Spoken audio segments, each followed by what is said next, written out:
movimento Diretas Já. É lógico que esse movimento ele começou antes da emenda Dante de Oliveira, que era uma emenda da Constituição, que foi proposta em 1983, 82, 83, se eu não me engano. Ela foi acatada, né, quando eles foram dar a entrada para as Diretas Já. Houve até um documentário há pouco tempo falando disso, o Fernando Henrique fala, o Lula fala, um monte de gente que ainda está vivo fala, né, dessa situação. Ela foi acatada e aí foi dado entrada. Esse processo assim, tomou as ruas do país, que era um período de mudança realmente. Não é essa mudança que o pessoal fala, o ano que vem é ano de mudança e não sei o quê. Não, era realmente uma mudança. A gente estava saindo de um período que você não podia nem falar, não podia se expressar, e com direito para votar para presidente. As eleições para governadores já tinham sido em 1982, eleições diretas. O primeiro governador do estado aqui, depois do período militar, foi Gerson Camata, que foi eleito. Né? E aí houve a eleição. O Tancredo Neves, a eleição não foi direta, é lógico, é bom frisar esse detalhe, foi uma eleição indireta. Quem é que votou para presidente? Foram os deputados e senadores. Né? Então, uma eleição indireta foi feita eu não lembro se senadores voltaram, mas depois vocês pesquisam lá e confirmam isso. Mas a eleição foi indireta. Quem foi eleito foi o Tancredo Neves, que acabou não assumindo, né? Ele morreu logo depois, né? Aí as causas, etc., tem teoria da conspiração, mas enfim, ele ficou doente, morreu. Quem assumiu foi o Sarney, que era o vice, tá, do Maranhão. O Sarney tinha um passado ligado à ditadura militar, e a família dele, o coronelismo aí, na região do Nordeste, ela é muito forte, ela vem desde o século XIX, aí, né? Final do século XIX, aquela representatividade dos coronéis lá, e aí tem o cangaço, que depois vai até a década de 30, né? E começa e vai até a década de 30, mas enfim, tinha essa ligação. Tá, ele é eleito, no período do governo Sarney, a marca é o Plano Real, tá? Desculpa, o Plano Cruzado, tá? A marca é o Plano Cruzado. Ele fica 5 anos, 4 anos, e depois para implementar a Constituição, mais um, né? Então 5 anos, e aí os outros, na Constituição de 1988, fica definido que não poderia ter reeleição, que seria só com a modificação da Constituição, e aí o presidente seria 4 anos o seguinte. Isso é modificado em 1998, com Fernando Henrique, já 98 para 99, em que há uma modificação da Constituição, da lei, que permite isso, né, uma emenda, que a gente chama da Constituição, e muda e pode ter reeleição. Tá? Quem é eleito depois do Sarney? O Collor de Mello, que eu falei para vocês. Marca aqui do governo Sarney, tá? Congelamento de preços e o plano cruzado, que não deu certo, cruzado 1, cruzado 2, plano verão e etc. Veio o Collor, tá? Collor era um candidato novo, era um cara novo, a imagem dele agradava, era um desportista, ele foi eleito pelo PFL, tá? Que era uma antiga Arena, que depois virou PDS, que depois virou PFL, tá? E ele foi eleito. Ele implanta o chamado Plano Collor, que é o confisco da poupança, porque ia iniciar as privatizações e no período até Sarney ali, as pessoas ganhavam muito dinheiro com juros, emprestando, ou aplicando em poupança, ou aplicando em outras formas, né, de aplicação. Bolsa de valores não era muito ainda, não. Tá? Começam as privatizações, a primeira privatização feita é da Aracruz. A Aracruz foi a primeira empresa estatal a ser privatizada. Tá? Vocês viram isso lá no exercício, né? Quem fez direito. Enfim, mas com o confisco da poupança, aquela imagem que ele tem logo no começo, ela cai por terra, né, do caçador de marajás e tal, continua a corrupção, tá, que é a propósito, e aí vem o movimento Fora Collor, os caras pintados. Na Constituição de 1988, tá, já foi dado o direito de voto para se tiver ruim aí, vocês não estiverem vendo ou ouvindo, me fala que eu não estou vendo as inscrições aí, as inscrições do bate-papo, não, tá? Depois que eu fechar aqui, eu olho. Aí vê o movimento Fora Collor. Então, aquela juventude que teve direito de voto, 16, 17, tinha 18 anos. E foi essa juventude que foi para a rua. Tá? Eu, nessa época aqui, estava com 19 anos, tá? Acompanhei algumas manifestações, eu já não estudava mais, já estava no fim, de 19 para 20 anos, né? Eu já não estava no ensino médio e não estava fazendo graduação. Foi o período que eu passei no Exército e logo depois que eu saí do Exército. Então, as manifestações para fora Collor era uma grande festa da juventude, né? E esse volume que deu, né? Aqui o Vitória foi muito bem representada e talvez por isso que o Espírito Santo hoje ainda tem essa coisa de manifestação, mas falando em termos de voto, o Espírito Santo é insignificante. Se todos os eleitores do Estado votarem num presidente só, não vai fazer diferença nenhuma, tá? Não faz diferença nenhuma para a eleição. A quantidade de eleitores que tem aqui é muito pequena, tá? Então a gente tem que preocupar com as eleições dentro do nosso município, estado, etc. Bom, com esse confisco veio o movimento Fora Collor, tá? E assumiu logo depois o Itamar Franco, que era o vice do Collor de Mello. Tá? O Itamar Franco, e aí é daqui para frente que eu vou começar a falar para vocês. Assumiu, preparou o Brasil, foi conduzindo, foi a época da mega inflação, era 700, 1.200 ao ano, entendeu? Vocês não têm ideia, você comprava um negócio uma semana, na outra semana estava 3 vezes mais o preço, tá? E aí foi estruturado e criado o Plano Real, que entrou em ação, né? Foi colocado no dia 1º de junho de 1994. Eu não lembro se foi junho ou foi julho, mas acho que foi junho, tá? De 1994. Detalhe aqui, quem era o ministro da Economia? Eu não lembro se era Economia e Fazenda junto, né? Mas desse período aqui, Fernando Henrique Cardoso, que era um sociólogo, tá? O partido do Itamar Franco, que era o PMDB, não era um partido muito próximo do povo, então colocar um sociólogo como ministro, né, e aproximar ele do povo, aproximava ele do povo, né? O que aconteceu nesse período? Fernando Henrique cresceu o nome dele com o Plano Real, tá? E foi o candidato a presidente depois. Tá? No Collor, aqui, ó,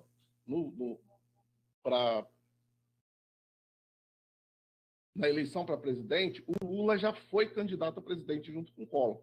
Tá? Só que ele não conseguiu se eleger. Por quê? Porque o medo ainda entranhado no brasileiro, daquela coisa do comunismo e não sei o quê, apesar do PT não ser comunista, mas um partido de esquerda, né, e que propunha as mudanças sociais necessárias para tirar o Brasil da extrema pobreza, né, boa parte da população da extrema pobreza, já tinha proposta, e quem tinha algum dinheiro na poupança lá achava que tinha muito dinheiro e ia ter medo de confiscar. Na verdade, o que aconteceu foi o contrário, foi Collor que confiscou a poupança. Tá? Fernando Henrique é eleito, aqui também o Lula de novo candidato, tá? Ele perde para o Fernando Henrique, porque o Fernando Henrique vem aqui com todo aquele know-how, aquele arcabouço do Plano Real, tá? E o Lula não é eleito. De novo, o Fernando Henrique é candidato, né? Ele já tem reeleição, há umas interferências dele, digamos assim, no Congresso para que aprove a reeleição para presidente. Ele vem candidato de novo e é reeleito novamente, acho que no segundo turno, se eu não me engano, Lula perde de novo. E aí só então Lula, depois dos 2 mandatos de Fernando Henrique, é que o Lula é candidato e é eleito presidente do Brasil. Tá? E aqui a capa da Veja, na época, né? Então, Lula é reeleito de novo, depois, isso aqui eu não sei se vai dar tempo de eu chegar e falar para vocês, a Dilma é eleita com apoio do Lula. Na verdade, a proposta de candidatura seria que fosse uma mulher, que a força da mulher vem crescendo muito, do mesmo jeito que a juventude aqui na década de 80, aqui a força da mulher, no século XXI, né? Então, essa proposta. Quem seria candidato seria Marina Silva, tá? Que era do PV, Partido Verde. Só que ela rompe com o PT, tá? Por algumas situações. Aí, eu não lembro, mas na apresentação eu tenho, depois eu posso passar para vocês. Ela rompe com o PT, que ela era ministra do Meio Ambiente, rompe com o PT, vai para formar outro partido, tá? E é escolhida, então, a Dilma Rousseff, que ela não seria a primeira proposta. Com o apoio de Lula, ela se elege, tá? Continua os projetos aqui colocados pelo PT, a expansão da rede federal, SUS, né, investimento no SUS, etc., mas tem a questão da corrupção entranhada aí, para se manter no poder. Ela é reeleita, tá?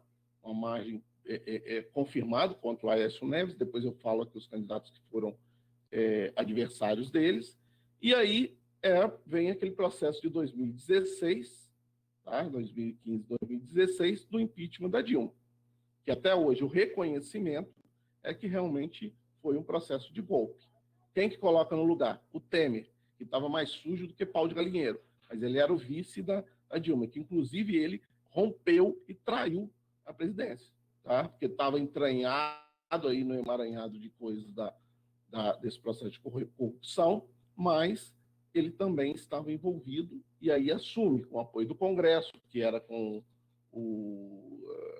esqueci o presidente do Congresso lá, na época, né?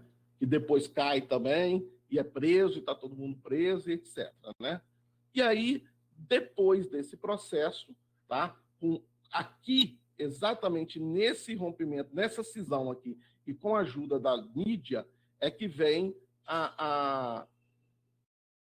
o discurso, né, do antipetismo. Tá? Então, o antipetismo aí é forçado nessa questão, exatamente nesse período aqui. Tá? E com esse discurso de antipetismo, então, é que é eleito o Bozo, né? Coisa ruim aí que é eleito que está aí no poder. Né? Então, o Bolsonaro é eleito, né? Proposta aqui, ó, e o detalhe aqui, se vocês expandirem, essa aqui, falas dele, tá? Tem aí, ó. Chegando ao PT, acabarei com tudo que o PT fez. Tá? Então vai acabar mesmo. ProUni, FIES, né? Ciência Sem Fronteira, Bolsa Família, tá? Ele realmente, nesse processo aí, está acabando. Tá? E a popularidade dele está baixa, foi eleito por uma fake news, ele nunca foi um político efetivo, tá? Teve uma carreira pífia, saiu da carreira militar, que não conseguiu se manter lá, né? Que foi praticamente expulso do Exército, e aí ele entra na carreira política, não apresenta projeto nenhum, tá? As votações aí ao longo do tempo, vocês vão ver que são todas contra a população de forma geral, tá? E aí está aí esse processo no poder. Beleza?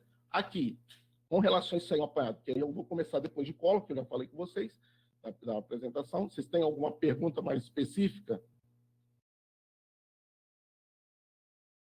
Não? Alô, estão vivos? Atenção, atenção, responda. Alô, pessoas. Oi, oi, oi. Vocês estão vivas? A última capa de estudo, né? Estamos vivos, beleza, ainda bem. Né? Tá ok, tá bom.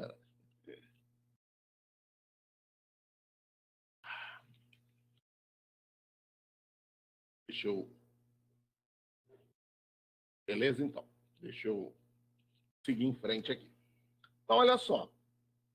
Não vou falar mais do Sarney. Eu botei essa capa aqui, ó, tá? Que era do plano cruzado. Eu ia colocar antes de cada presidente, mas não deu tempo. Tá?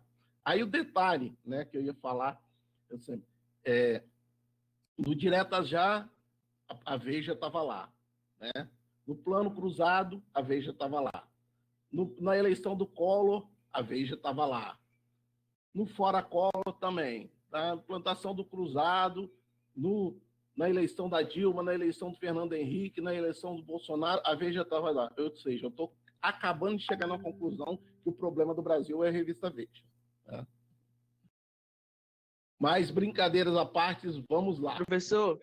Oi. Diga. Se ninguém noticiar, ninguém fica sabendo, professor. Não, é assim mesmo, eu estou brincando. E é lógico que eu fui lá e catei as capas da Veja que mais me interessavam, né? Mas não é assim, a mídia é tendenciosa. Isso aí a gente tem que admitir realmente, tá? É tanto que vocês estão vendo agora, o apoio todo que deu, e eu acho que quando uma reportagem é feita com isenção, uma reportagem séria, tá, de pessoas sérias, mas agora é até difícil você ter, porque mesmo os que falam mais sérios, você tem blogs de notícias ou redes de notícias que são mais tendenciosos para um lado ou para o outro, tá? Por isso que a gente tem que filtrar. Eu costumo ouvir, ou ler, ou ver os dois lados, tá? E aí tirar e fundamentar minhas conclusões. Eu sou como um pesquisador, eu sou isento, né? A Veja é exatamente isso, é porque é de um grupo, ela pertence a um grupo, né, que se beneficiou aí dos governos, né, desde o governo militar e tal, desde a criação da Veja. Então, você vai ver situações e situações, mas, enfim, é noticiado, tá? É uma forma de notícia. E a revista, ela é mais elitizada, né?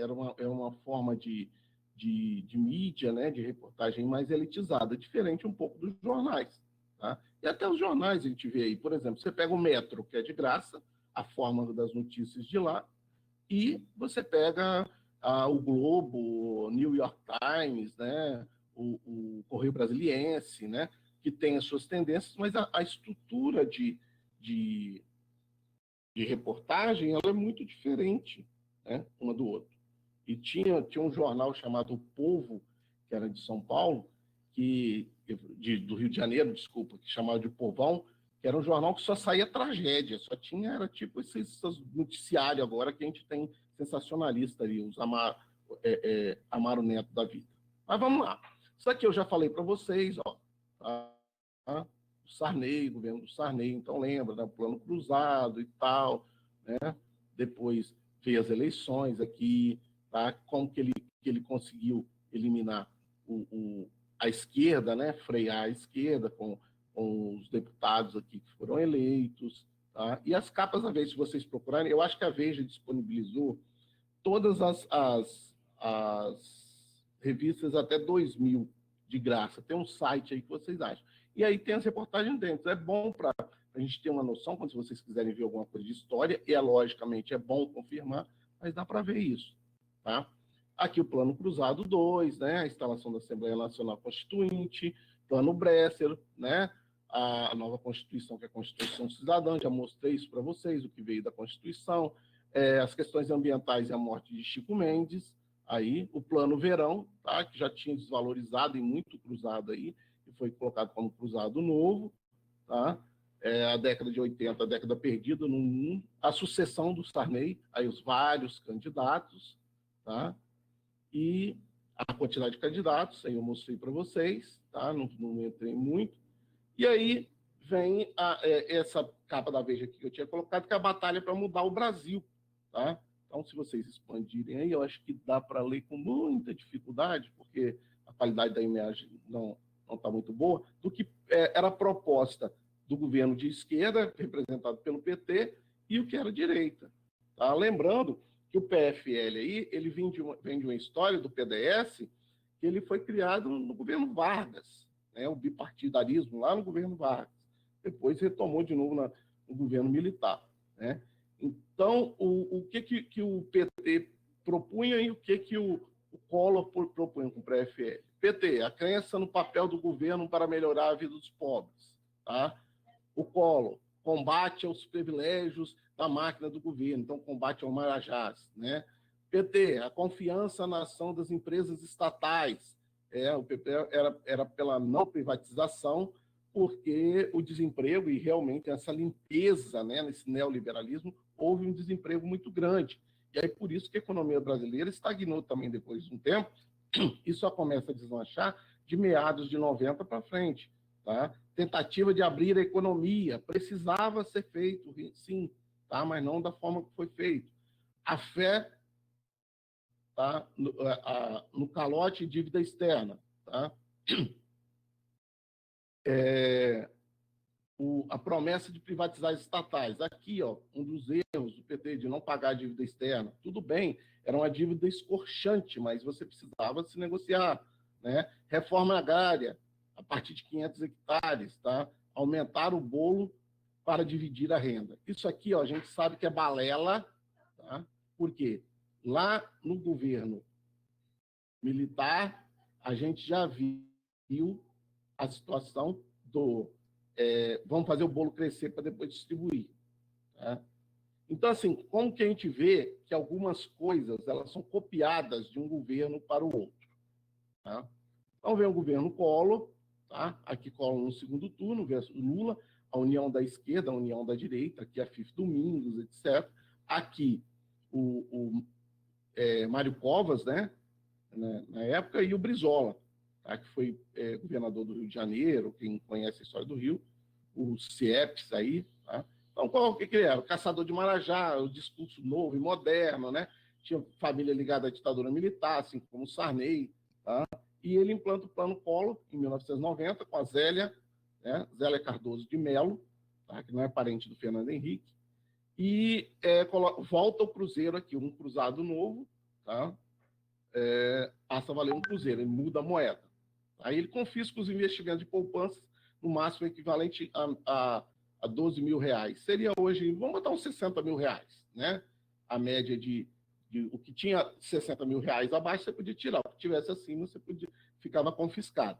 Né? Aí muita gente deu jeito de tirar, você tinha algumas situações que podia tirar, se tivesse doença, etc, etc. Né?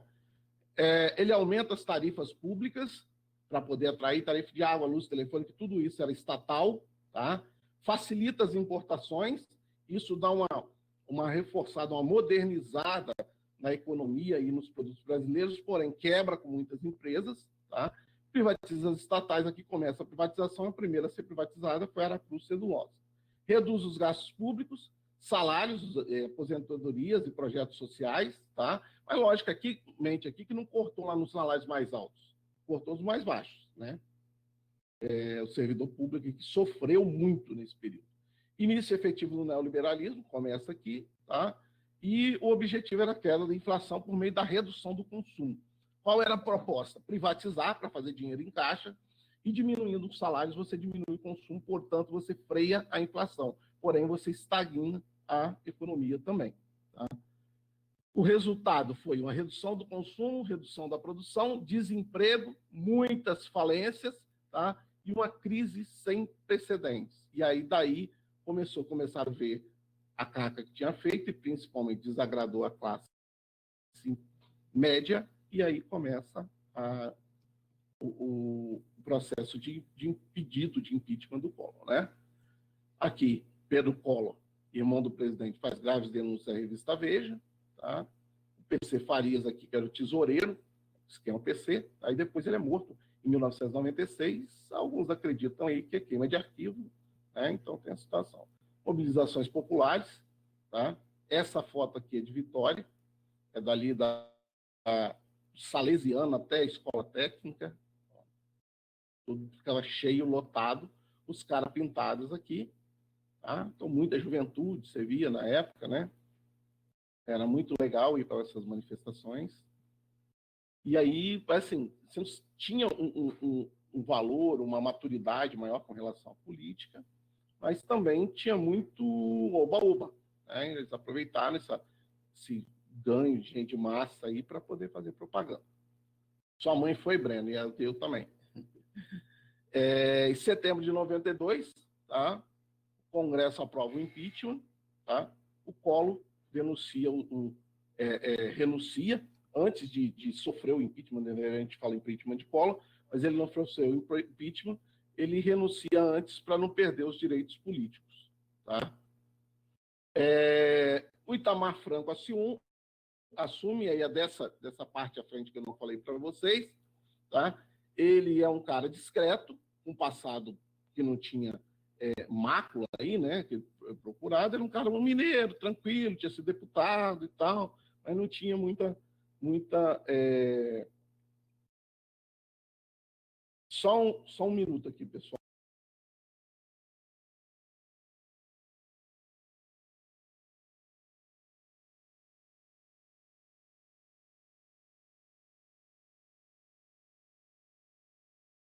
Desculpa aí. Bom, e aí o que é o governo Itamar Franco?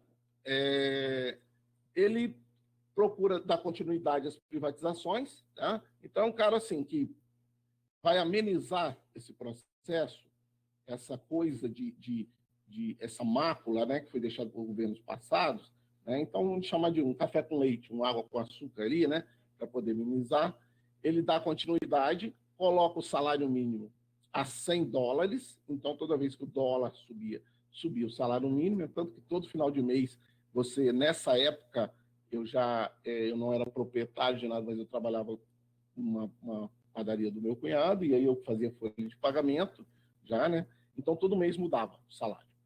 Tem dificuldades econômicas, a inflação média, tá? Porque chegou muito mais do que isso. Foi de 40% ao mês, tá? Então imagina que você vai lá comprar um pacote de biscoito Bono, hoje está R$3, aí no mês que vem ele está R$4,50, no outro mês mais 50% ou mais do que isso, tá? Em abril de 1993, acontece o plebiscito.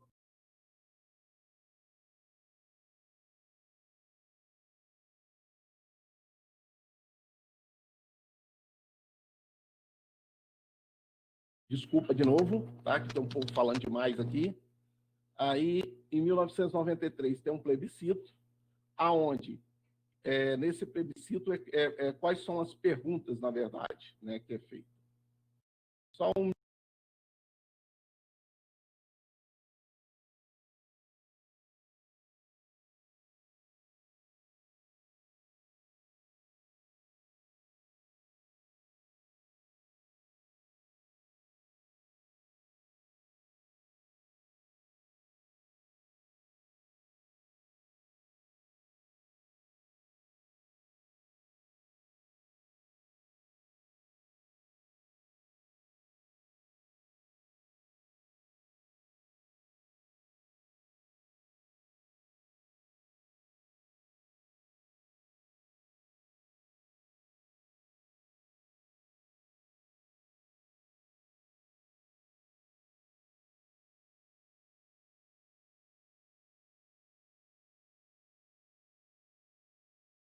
Então, voltemos aqui, né?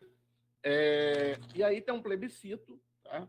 Onde é perguntado se queria, olha bem, hein? Nesse período da liberdade, tudo, final de 80, até retomar a monarquia, eles queriam, os descendentes de Dom Pedro, tá? Dom Pedro II. Então, no plebiscito era perguntar se era monarquia ou república, e se fosse república, tá? Se seria, aí também, ou se seria parlamentarismo ou, no caso de república, poderia ser parlamentarismo ou presidencialismo. Se você escolhesse aqui a república, tá? Podia ser uma república presidencialista ou uma república parlamentarista. Se fosse uma monarquia, né? Se seria uma monarquia parlamentarista aqui, tá? Que era a opção. Venceu a república no plebiscito, tá? E o presidencialismo. Então, manteve-se a república presidencialista, o poder na mão do presidente. O Itamar Franco, né, como eu disse, inflação alta, continua o processo de privatização e tem algumas atitudes folclóricas dele. Tá? Por exemplo, em 94 para 96, ele retoma que tinha sido parado de produzir, se eu não me engano, em 1984, tá? 82, 84. Retorno do Fusca aqui, da produção, que é o carro nacional.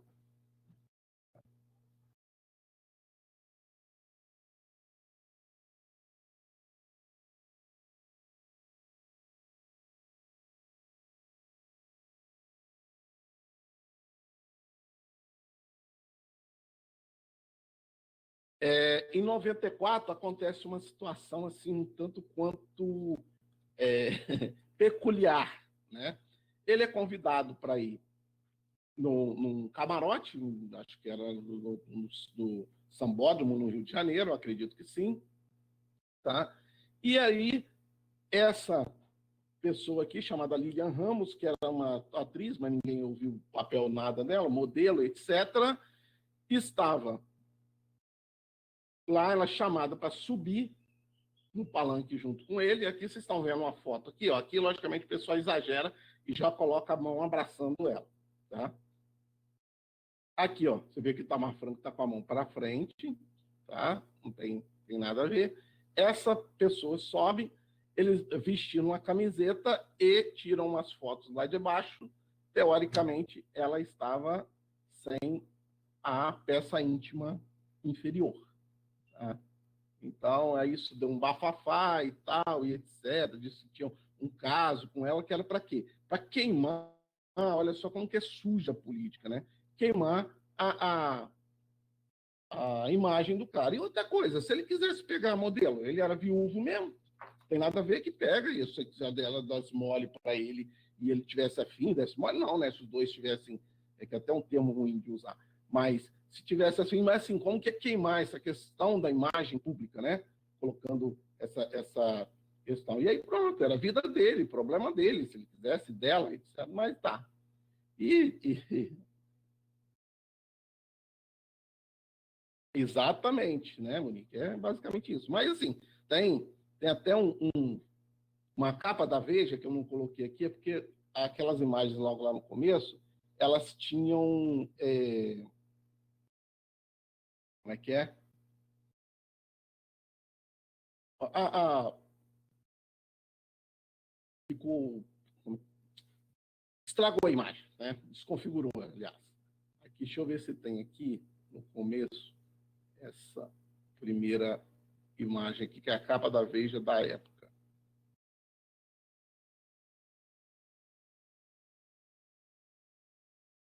Aqui, ó. Olha só, vou abrir. Abre a imagem de vocês aí, botando. Aqui, ó. Cortesia do editor. O X da questão. Olha só. A capa. Olha que situação. Entendeu? E até misógina, né? De tratar aí, que ninguém tinha nada com a vida da menina, da época e dele também, né? Mas, enfim. As questões políticas aí. Como muitas coisas são feitas, como no período do impeachment da Dilma, eles colocavam aquelas imagens denegrindo não, na verdade, que é um termo incorreto também, né? Que é ridicularizando a situação da mulher, né? Da Dilma, na época. E eu falo mesmo, cara, hoje, se a Dilma não fosse mulher, não teria sido a ação tão dura quanto foi, tá? Não é discurso aqui de feminismo, mas é reconhecimento. Teve os problemas? Teve desvio? Teve. Mas que se eles criaram o problema, que eles resolvessem. Entendeu? Que deixasse terminar o mandato. Que deixasse. A gente não estaria nessa situação que nós estamos hoje, com certeza. Tá? Mas, enfim, aí teve essa situação. Tá? O Fernando Henrique Cardoso, ele é um ministro aqui, tá? O Itamar termina o governo dele, e aí, nesse período, quando termina o governo dele,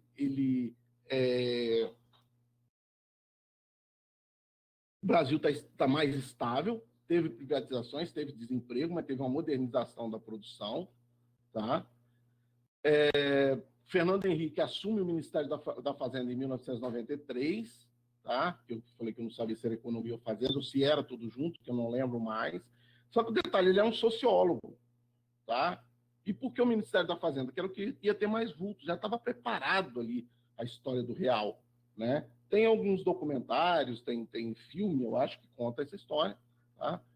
1.000 cruzeiros passa a valer 1 cruzeiro real, tá?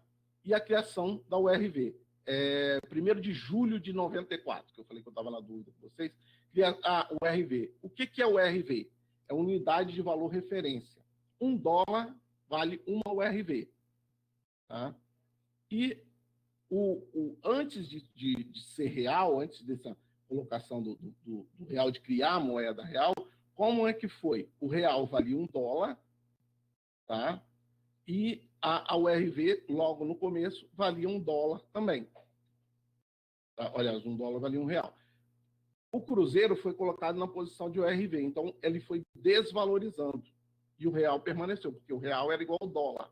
Não é dolarização da moeda, mas é uma equiparação. Tá? E aí tudo começou a ser produzido no valor de URV, ou no valor de dólar, e vendido no valor de dólar. Mas a moeda ainda existia, até 1º de julho de 1994. Então, foi caindo, né, o cruzeiro e ficou o real valorizado. Então, por exemplo, se você fosse comprar 1 litro de leite, tá? O litro de leite valia 50 centavos de real. Vamos botar exemplo, que eu não lembro se era, mas era mais ou menos isso, era 32 centavos de real. Tá? E ele valia quantos URV? Ele valia, sei lá, 4 URV, que eu não lembro da desvalorização. Então, 4 URV, que era o valor do cruzeiro, seria 4 cruzeiros, se eu fosse comprar, ele valia 0,32 de real. Tá? Depois vocês podem procurar as tabelas, mas só para entender como que foi feito essa transição. Tá? Em julho de 1994, então tem efetivo, então R$1, tá? Ele valia 2.750 cruzeiros reais. Tá? Então, que é essa desvalorização aqui. Olha bem, R$1 era igual a 2.750 cruzeiros reais. Tá? Tem uma redução no custo dos importados, então o que facilita também a economia? Eu estou ganhando menos dinheiro, mas os produtos estão mais baratos e está chegando mais importados. Isso é bom? Beleza, muito bem. Só que tem um problema.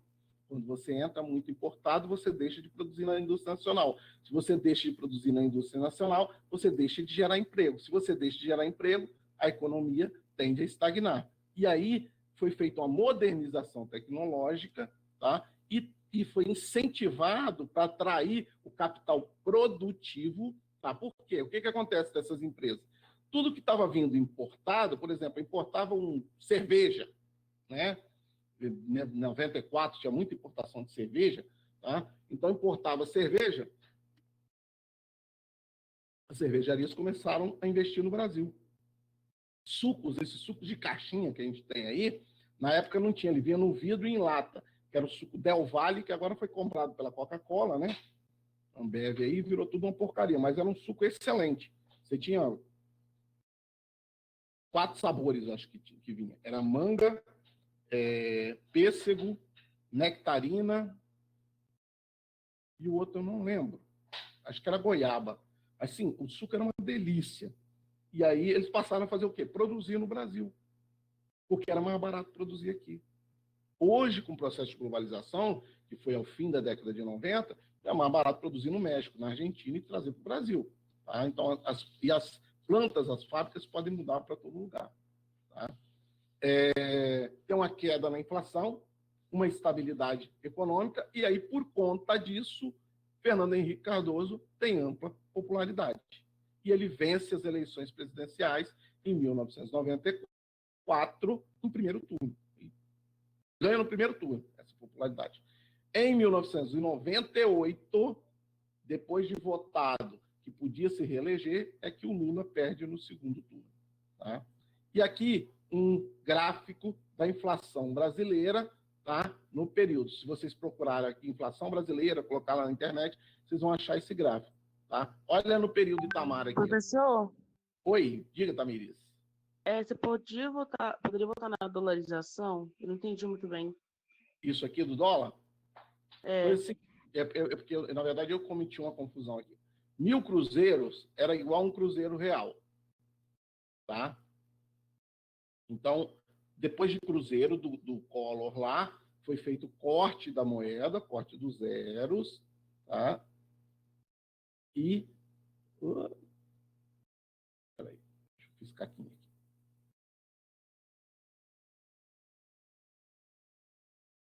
1.000 cruzeiros virou um cruzeiro real. Aí, esse cruzeiro real foi equiparado ao URV, e uma URV era $1, aproximadamente, certo? O cruzeiro real continuou desvalorizando. Então, você tinha 3 moedas no país? Não. Você tinha uma moeda, que era o cruzeiro real, e tinha a URV, que era uma equiparação com o dólar. Então, vou fazer um exemplo do leite, vou pegar outra coisa aqui. Tá? Digamos que você comprasse lá uma lata de ervilha. Tá? A lata de ervilha, vamos pegar o valor do dólar hoje. A lata de ervilha custava $1. Tá? $1 hoje está R$5, né? Na época, ele custava 5 cruzeiros reais. Tá? Mas a URV era igual ao dólar. Então, ela custava uma URV, que era igual ao dólar, que era igual a 5 cruzeiros reais. Beleza. E assim foi desvalorizando o real. Então, no mês que vem, você ia comprar a lata de ervilha, a ervilha custava 6 cruzeiros reais, só que ela custava $1, na verdade, e uma URV. No outro mês, aumentou a ervilha custa 10 cruzeiros reais, tá? Eu estou exagerando, só que ela continuava custando $1 e uma URV, beleza? Então você tinha o cruzeiro real e a URV que era equiparada com dólar, tá? Subiu o dólar, a URV acompanhava, tá? Que era uma moeda? Não, era uma unidade de valor de referência, por isso que se chama URV. Entendido até aí, Tamires? Tamires? Oi? Entendido, sim. Beleza. Aí agora eu vou te explicar o que aconteceu em 1994. Quando chegou no primeiro dia de 1994, o cruzeiro CUF sumiu. E aí você teve a URV, que era igual a R$1, ou seja, uma URV que era igual a R$1, que era igual a $1. A lata de ervilha estava custando 20 cruzeiros reais. Não interessa, agora ela custa R$1. Entendeu? E dali para frente passou-se a usar o real. Nesse período de transição, que eu esqueci de falar, quer dizer, esqueci não, eu falei para vocês, o salário mínimo ele passou a ser $100. Então, o que hoje equivale seria mais ou menos R$500. Tá? O salário mínimo era baixo, mas para a época era muito, porque o salário mínimo ele só foi atualizado, né, na verdade aumentado mais, a partir do governo Lula. Né? Ele foi sempre nessa média aí de $100. Da desvalorização que sofreu lá no período de Juscelino Kubitschek, depois no governo militar, né? E foi se mantendo, ele ficava, mesmo no governo Sarney, ele ficou abaixo de $100. Aí depois foi atualizado para $100. Né? E hoje é mais de $100. É como se fosse equivalente a $200, mais ou menos. Entendeu? Então, a URV, tá, que era uma unidade de valor referência, ela virou real. Aí, a partir dali, de 1º de julho, tá, o real, que era igual ao dólar, tá, mas R$1, olha a desvalorização aqui. Ó. Eu não lembro quanto é que estava o dólar aqui, tá, nesse período aqui. Tá? Mas nesse período aqui, ó, eu esqueço de explicar. Nesse período aqui, olha como que estava. Tá? Então, a partir do dia 1º de julho aqui, passa a ser o real e aí vai por diante. Mas não teve desvalorização? Sim, mas a inflação era muito pequena, porque o consumo não tinha aumentado muito, tá? Passou por um processo de privatização, principalmente no final da década de 90, desculpa, que foi a cereja do bolo das privatizações, que foi a Vale. Tá? Então, acontece essa situação. Tem queda na inflação, tá? Porque você tem uma valorização da moeda. E a economia começa a dar nuances aí de crescimento, você tem uma queda de inflação. Tem uma instabilidade econômica, porque tudo que vinha importado e era importado em dólar, teoricamente, era o mesmo valor para a gente. Um saco de trigo custava, sei lá, vamos chutar agora, não sei quanto está um saco de trigo, R$100, né? Custava $100. Beleza, era R$100 também, né? E aí você ia produzir, você não tinha essa discrepância tão grande da valorização do que vinha de fora para cá. E entrou muito produto aqui no Brasil importado. Foi a época dos importados, Tá? Essa variedade que a gente tem em supermercado hoje, você não tinha até na década de 90. Daí que começou a ter. Tá? Aquele problema do ágio, da carne, lá não tinha, tá? Porque já estava produzindo mais, já tinha uma valorização maior. E aí o cara vender a carne para fora ou vender aqui dentro do país era tudo a mesma coisa, porque o valor da moeda era o mesmo. Entendeu? Então, vocês entendem o que uma moeda forte faz? Uma moeda forte, quando você tem uma economia estabilizada, baseada no mercado interno, beleza. O problema da moeda muito forte é para exportação. Se hoje, por exemplo, o real tivesse valendo a mesma coisa que um dólar, tá? Nós não estaríamos exportando, apesar de que exportação só aumenta o PIB, né? Porque chegar para a população mesmo é um problema. Tá? Mas para a economia macro, tá? Para maior, ele é válido. Agora, para as camadas mais pobres, é um problema. Tá? Então, Fernando Henrique aqui, aproveitando isso, a popularidade, ele vence primeiro turno em 1994. Ficou alguma dúvida aí, gente, ainda? Com relação a essa questão da transição aqui do real? Tá? Não. Você só Eu vou... disse que teve como consequência, né, teve aumento do consumo de importados, por Sim. causa da redução do. Você falou do preço lá. Uhum. Então, teve baixo consumo de produtos nacionais, aí também teve desemprego, você falou? Teve desemprego. Foi uma época de grande desemprego. Só que o que aconteceu? O pessoal também, por causa daquele medo da poupança, tirou o dinheiro da poupança e começou a investir em empresas, indústrias e etc. Cresce muito a área de franquias no Brasil nessa época, entendeu? E é a época onde começa a aparecer efetivamente o crescimento dos shopping centers. Década de 80, mas mais precisamente na década de 90. Tá? Então tem desemprego sim, mas depois ele vai estabilizando. Tá? Logicamente que o emprego, os empregos que aparecem de começo, não são os mais bem pagos, né? Tem muito salário mínimo, mas vai estabilizando aí. E a taxa de desemprego, ela volta a crescer. Nesse período aqui, ela cai. Ela volta a crescer novamente 98, 99 e 2000. Tá? Então, cresce. Quando chega em 2001, 2002, tá? Ele volta novamente a estabilizar o emprego. E aí tem um crescimento da empregabilidade grande. É tanto que de 2002 até 2010, tá? A empregabilidade no Brasil está alta, e foi o boom da formação dos engenheiros, né? Porque faltava engenheiro para tudo quanto é canto e tal, que estava crescendo, estava a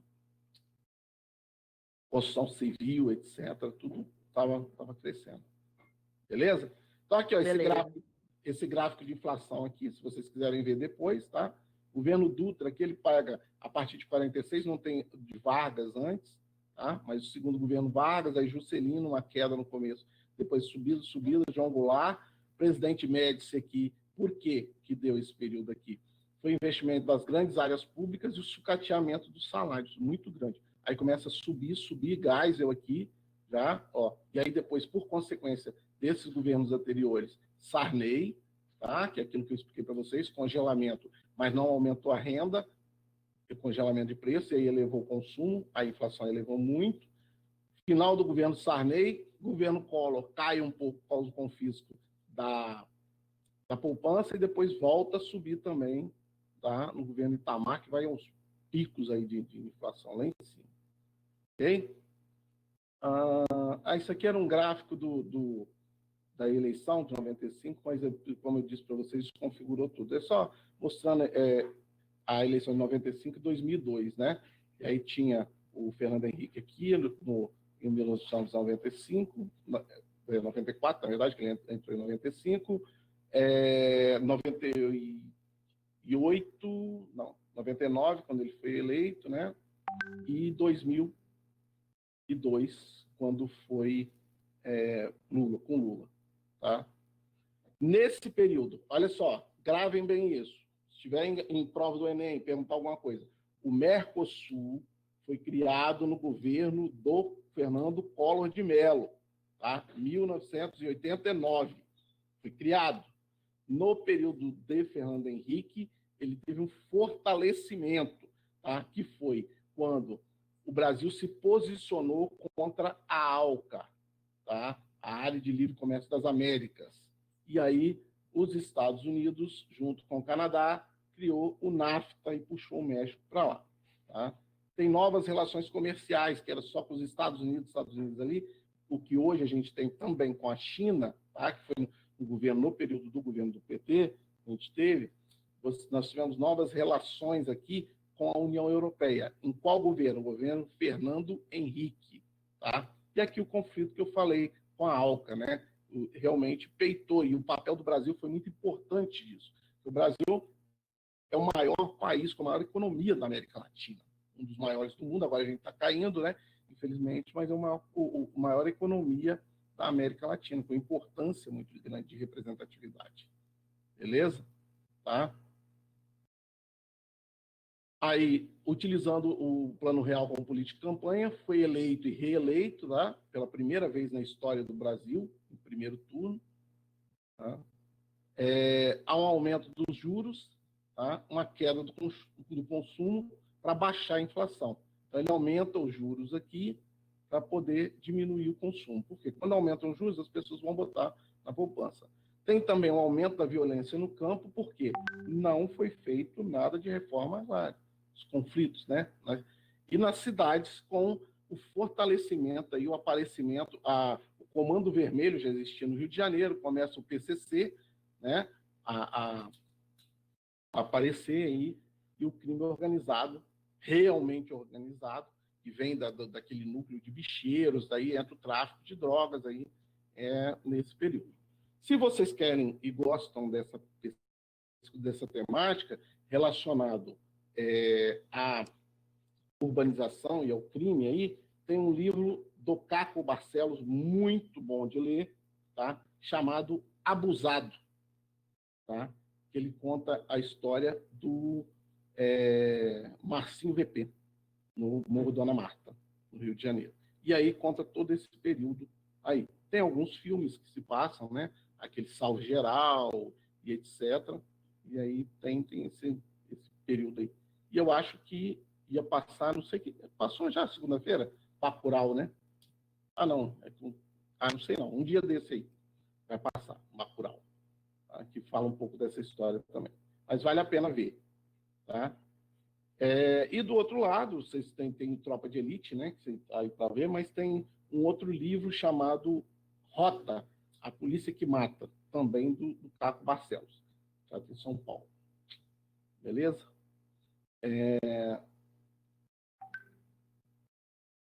Está na hora de acabar, né? Nesse período aqui, tem um massacre em Eldorado dos Carajás, a morte de 19 sem terras, tá? Que aconteceu em 17 de abril de 1996, onde o enfrentamento, tá? Tá, beleza. Tá bom, Ana Beatriz, sem problema. Acontece no Pará, nesse período, eu já vou finalizar aqui com vocês também, tá? Que mostra a falta, quando o Estado deixa de intervir para poder fazer a reforma agrária, acontecem esses conflitos. Tá?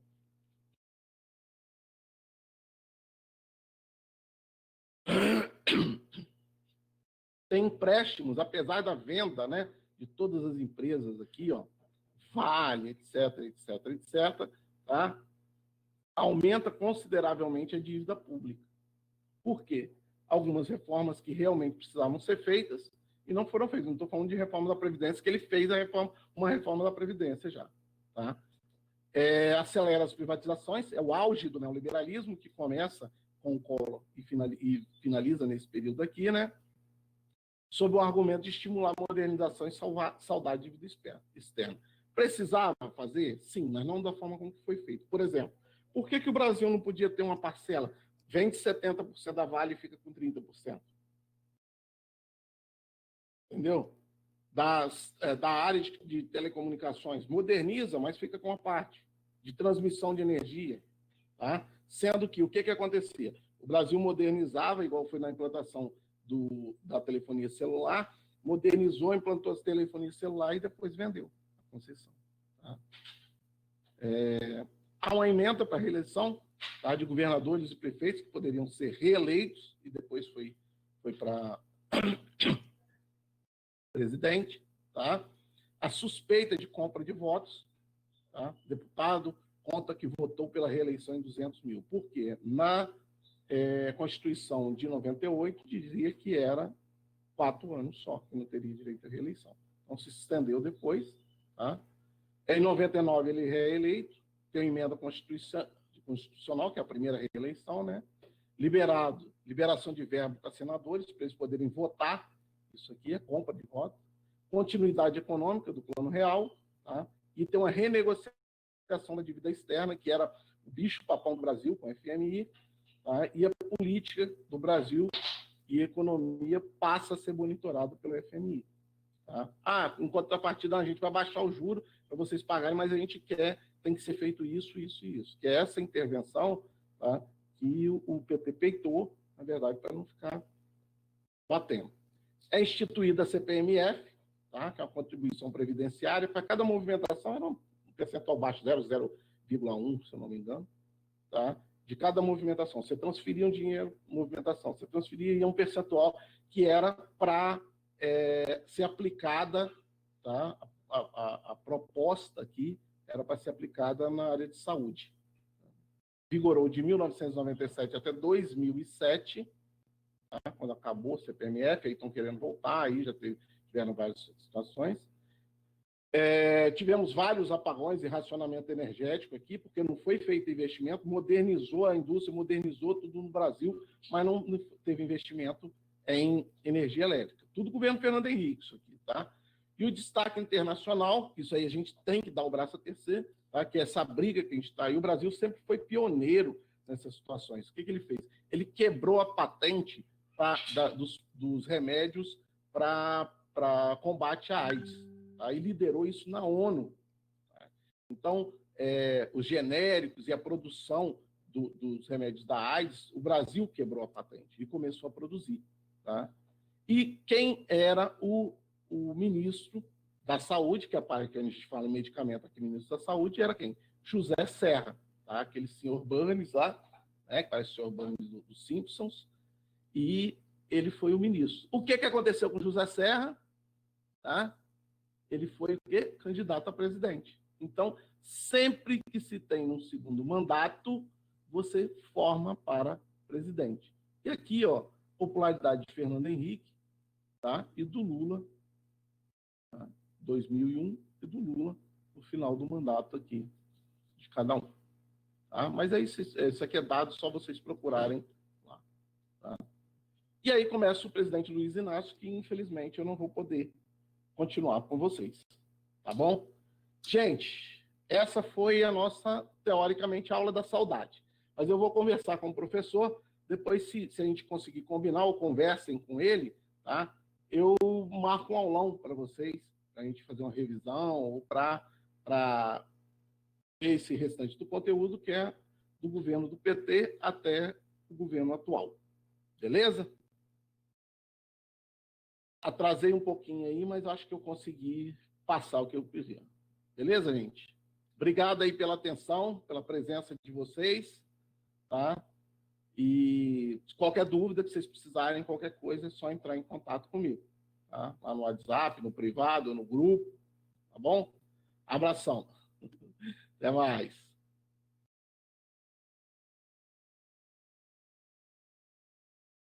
A gente pode marcar aí o aulão depois dela. Beleza? Tchau, tchau, professor. Pessoas. Professor, estou lendo aqui, já estou falando. Tchau, Lucas. Tchau, Juan. Até mais.